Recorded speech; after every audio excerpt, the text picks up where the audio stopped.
आप देख रहे हैं दुखती राग न्यूज। सच की आदत, परिवर्तन की चाहत, सच आप तक।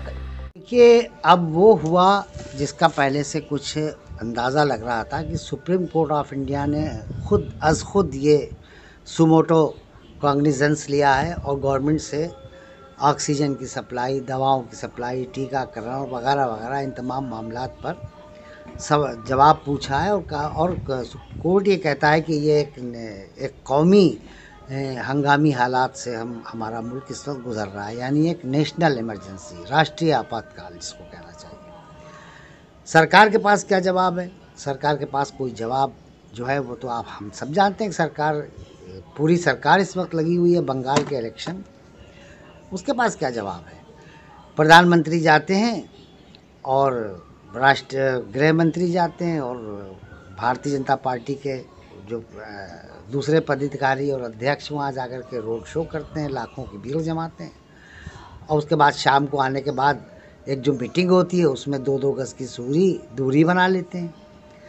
तो ये दोहरा चरित्र तो हम देख ही रहे हैं। फिर आस्था के नाम के ऊपर जो तमाशे हुए हैं इस मुल्क में वो भी हम सब देख रहे हैं। लाखों की भीड़ कुंभ में जो जमा है और लोग कह रहे हैं कि साहब वो गंगा माई का आशीर्वाद। क्या कहा जाए, मुल्क जिस सूरत हाल से गुज़र रहा है, ये अजीब सी एक कैफियत है, एक अजीब सा क्योस है और बहुत इसमें अफरा तफरी है। लेकिन इसमें ही हमको बहुत से अच्छे और कुछ ऐसे चेहरे भी नज़र आते हैं जो तमाम मामलात में बहरहाल इंसानियत की खिदमत कर रहे हैं। और यहाँ पे ऐसे चेहरे भी नज़र आते हैं जो गरीब आदमी का और एक ज़रूरतमंद की ज़रूरत का फ़ायदा उठा करके दुगने और चौगने दाम के ऊपर सामानों को बेच रहे हैं। मिसाल के तौर पर अब खबरें ऐसी दिल दहला देने वाली आई हैं कि लोगों को अपने परिजनों के शव जलाने के लिए शमशान घाट पर जा करके 10-10, 20-20 हज़ार रुपये वहाँ के रिश्वत देनी पड़ रही ताकि हमारा नंबर जल्दी से आ जाए हमारे परिजन का। अब खबर ये भी आई है कि साहब वो सीताराम येचुरी जो बहुत बड़े कम्युनिस्ट पार्टी के लीडर हैं, उनका 34 साल का बेटा भी जो था वो भी इस बीमारी से चला गया। हमारे कानपुर के एक बहुत अच्छे अखबार नवीस मोहम्मद सुलेमान सिद्दीकी साहब जो मौलाना हशमत अली रहमतुल्लाह अलैह के मुरीद थे और जो अपने नाम के आगे हशमती लगाते थे, जिन्होंने तीर और नश्तर नाम का अखबार रोज़नामा उर्दू यहाँ से शुरू किया था, उनका इंतकाल हो गया। लखनऊ में हमारे दोस्त, अजीज़ी दोस्त, बहुत अजीज़ दोस्त रफ़ीक़ुर रहमान रशीदी इस कोरोना में वो भी इस दुनिया से चले गए। और बहुत से ऐसे लोगों के बारे में जो हमारे ख़ानदान से बहुत करीब लोग थे, रिश्तेदार थे, उनके भी इस दुनिया से रुखसत होने की इत्तला मिल रही है। ये समझ में नहीं आता कि इस पूरी सूरत हाल से और रमज़ान शरीफ जो है वो पूरी तरह से एक तरह से जो इसकी जो रौनकें होती थी हम लोगों के साथ, हम लोग के ख़ानदान में, उन सब के ऊपर भी मायूसी और एक खौफ का पहरा बढ़ गया है। लेकिन बहरहाल ये भी है कि हमने अब उतने ही प्रॉब्लम में जब आए हैं तो अल्लाह से अपने दुआ करनी शुरू कर दी है। आस्थावान लोग मंदिरों में और चर्चों में, गुरुद्वारों में भी अपने तौर पर खुदा से, भगवान से, वाहेगुरु से, गॉड से, सबसे मतलब गुहार लगा रहे हैं और इस दुखी इंसानियत की आवाज़ बहरहाल आसमानों तक पहुंच रही है। और वक्त आएगा कि 10-15 दिन के अंदर या महीने भर के अंदर हम इस सूरत हाल से निकल जाएंगे। मज़दूरों ने जहाँ वो काम कर रहे थे उनकी फैक्ट्रियाँ बंद हुई हैं, तो दिल्ली, बम्बई और बाकी दूसरी बड़े शहरों में, गुजरात, अहमदाबाद वगैरह से सब लोगों ने वहाँ मज़दूर फिर पिछले साल की तरह निकल करके चलना शुरू हो गए। तो एक पूरा मुल्क एक हंगामे में गुजरा हुआ है। लेकिन इस मौके के ऊपर उन चेहरों को याद रखिए जो आप देख रहे हैं कि वो इंसानियत की मदद के लिए आ रहे हैं। इसमें हिंदू मुस्लिम मत ढूंढिए, और उन चेहरों को भी याद रखिए जो इस पूरे मौके से फ़ायदा उठा करके आपसे पूजा सामग्री जो है वो चौगने दाम पे बिक रही है। लकड़ी एकदम से मालूम चौगने और 8 गुने दाम के ऊपर बिक रही है। शमशान घाट हो, चाहे भैरव घाट हो, चाहे भैंसा कुंड लखनऊ का हो, चाहे कानपुर का सरसैया घाट हो, बनारस का मणिकर्णिका और हरिश्चंद्र घाट हो, इन सब घाटों के ऊपर कहीं पे कोई अंतिम संस्कार का कोई कोई लिमिट नहीं है कि इसमें कौन कितना पैसा ले लिया जाए। सरकार ने कोई उसके लिए कोई फीस तय नहीं की है। पंडित जी कितना ले लेंगे, पूजा हवन सामग्री वाला कितना घसीट लेगा, लकड़ी वाला क्या मांग लेगा, कुछ समझ में नहीं आता। ये पूरी अफरा तफरी का आलम है। बहरहाल इस हालत में सबसे ज़्यादा दुखी इंसानियत की जो लोग खिदमत कर रहे हैं, आप उनको याद रखिए और ये भी याद रखिए कि इन मदद करने वालों ने अपने कम वसाइल के बाद भी, अपने आप को कॉर्नर्ड महसूस होने के बाद भी, गालियां खाने के बाद भी, अपने आप को आतंकवादी कहे जाने के बाद भी, कैसे लोग हैं जो अपनी खिदमत खल्क से बाज नहीं आ रहे हैं। हमें बहरहाल उनको याद रखना चाहिए और उनके जज्बे खिदमत को सलाम करना चाहिए। कोरोना वायरस का ये जो दूसरा दौर है, ये दूसरी लहर, इसने चारों तरफ जो मौत का रक़्स किया है, कब्रिस्तान हो या शमशान, हर तरफ आदमी मर रहा है। और सरकारी जो आंकड़े दिए जा रहे हैं, आप आसानी से उसको मल्टीप्लाई कर दें 10 से या 20 से, तभी जाकर के आपको सच्ची हकीकत मालूम हो पाएगी। क्योंकि सरकारी आंकड़ों में तो वो लोग हैं जिनको अस्पताल में दाखिला मिल गया है और उनका नाम रजिस्टर पे आ गया है, लेकिन इससे कहीं ज़्यादा लोग जो हैं जिन्होंने सरकारी अस्पतालों या प्राइवेट नर्सिंग होम के दरवाज़ों पर दम तोड़ा है, ऑक्सीजन की कमी से, वेंटिलेटर ना होने से, अच्छी दवाएं ना मिल पाने से, इनकी जो तादाद अगर आप जोड़ेंगे तो ये तो लाखों में आ जाएगी।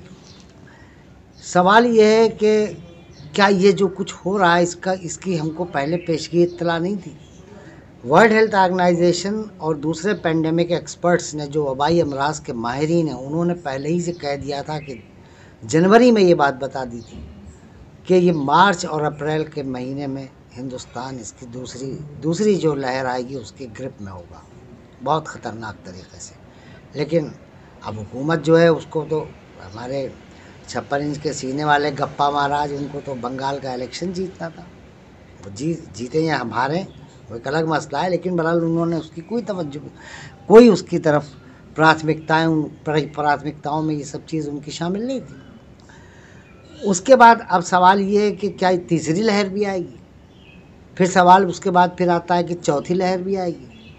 आप एक बात मैं आपको अच्छी तरह से बता दूं, जो मैंने साइंटिफिकली जिन बातों को समझा है और जिस तरह से सारी मीडिया के ऊपर ख़ास तौर पर साइंस और तिब और सेहत के लोगों से जुड़े हुए लोगों से जो रिज़ल्ट्स, उनकी जो आर्टिकल्स आ रहे हैं, जो उनके डिस्कशंस हो रहे हैं सोशल मीडिया पे, उससे ही पता चलाएगा कि कोरोना वायरस या कोई भी वायरस जब वो एक बार आ जाता है तो वो कभी ख़त्म नहीं होता। ये अलग बात है कि उसको हमारे अंदर इतनी हार्ड इम्यूनिटी पैदा हो जाती है, इतनी क़ुव्वत मदाफ़त पैदा हो जाती है कि हम उससे मुतासिर नहीं होते। लेकिन बहरहाल वो एक बार जब एक वायरस आ गया तो वो वायरस जाएगा नहीं। फिर जबकि इसके बारे में कहा जा रहा है कोरोना वायरस को कि ये मैन मेड है, ये कोई चमगादड़ से नहीं फैला है, और इसका कोई सबूत भी नहीं मिला कि चीन में वुहान के ज़िले में गोश्त की मार्केट से चमगादड़ से फैला है, इसका कोई सबूत तहकीकाती टीमों को नहीं मिला है। अब आइए, सवाल इस बात का है कि तो अब तो ये बात तय हो गई कि ये दूसरी लहर भी आएगी, तीसरी लहर भी आ गई है, दूसरी लहर, तीसरी लहर आएगी, चौथी लहर आएगी और सैकड़ों लहरें आएंगी। हाँ, ये ज़रूर है कि हमारे अंदर इतनी इम्यूनिटी डेवलप हो जाए, इतनी क़ुव्वत मदाफ़त पैदा हो जाए, हमारे अंदर इतना, हमारे शरीर का रक्षा तंत्र इतना अच्छा हो जाए कि हम इसको संभाल ले जाएं। आपको याद होगा कि 2014 से पहले जब मनमोहन सिंह की वज़ीर आज़म की हैसियत से 10 साल की हुकूमत थी, उस वक्त 3 वबाएँ तो बहुत ख़ास आई थी। एक तो आई थी डेंगू, दूसरी आई थी चिकनगुनिया और तीसरी आई थी N1H1। ये तीनों बीमारियां जो थी, ये बहुत ही पेंडेमिक जैसे आजकल का है वबाई अमराज पूरे कौमी सतह पे इस तरह की थी। और यहाँ तक कि जो सबसे पहले बड़ी मौत हुई है वो डेंगू से, वो बम्बई में यश चोपड़ा की हुई थी। बहुत बड़े प्रोड्यूसर थे ये BR फिल्म्स के, इनकी मौत हुई थी।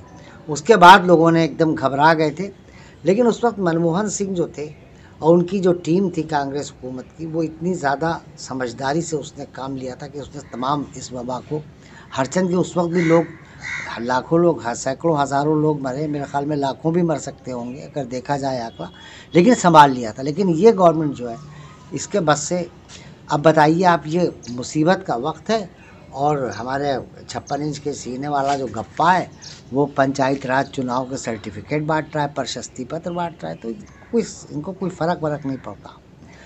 लोग मर रहे हैं, मरने के बाद भी वो तो वोट तो हम ही को देंगे, क्योंकि हमने एक ऐसा बीज बो दिया है जिसकी बुनियाद पर वोट तो हमारा कहीं जाने वाला नहीं है। लिहाजा मरने वाले मर रहे हैं, धरती का बोझ कम हो रहा है, वगैरह वगैरह, इस तरह की बातें लोग करते हैं।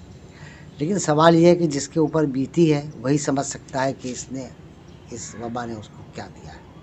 अब सवाल इस बात का है, अब बिल्कुल सामने की बात यह आ गई है कि आने वाले दिनों में हम इसकी तैयारी क्या कर रहे हैं। मंदिर बन रहे हैं, सरदार पटेल की लाखों करोड़ की जो मूर्ति बना दी गई, एक स्टेडियम अहमदाबाद में बन गया, नमस्ते ट्रम्प हो गया, क्या क्या हुआ, कहाँ कहाँ पैसा गया पूरे। अगर इतना ये सब पैसे अगर हेल्थ इंफ्रास्ट्रक्चर को डेवलप करने पर सर्व किए जाते, ऑक्सीजन प्लांट्स लगाए जाते, हमारे मुल्क में बेटर हेल्थ फैसिलिटीज़ को डेवलप किया जाता, वेंटिलेटर्स की तादाद बढ़ाई जाती, तो शायद हम इतने बुरी सूरत हाल से दो चार ना होते।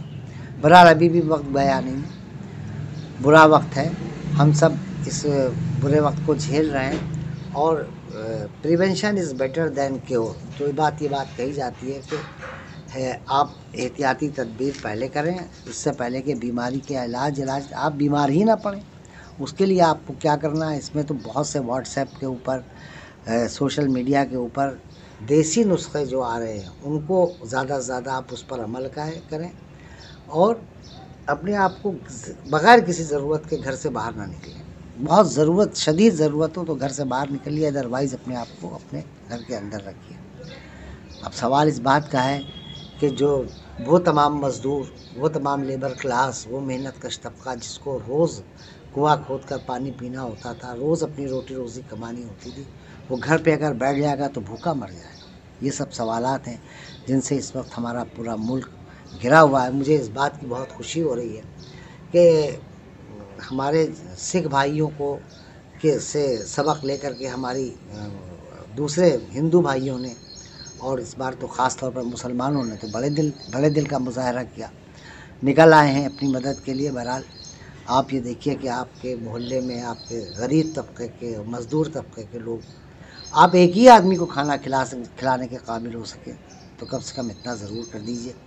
और बहरहाल इस बुरे वक्त में मैं ये तो नहीं कहता कि सब मंदिरों में चले जाएं, घंटे बजाने लगे, मस्जिदों में चले जाएं, अज़ानें देने लगे, नमाज़ पढ़ने लगे, लेकिन सच्चे दिल से अपने मालिक से ये ज़रूर दुआ करें कि अल्लाह यह है, भगवान है, ईश्वर है, गॉड, जिसके ऊपर भी आपका बिलीव हो, वाहे गुरु, उनसे आप प्रार्थना करें कि हमको इस मुसीबत के वक्त से बचाने का पूरा इंतज़ाम अब उसी के हाथ में है। इंसानी हाथों से तो सब मामला निकल चुका है।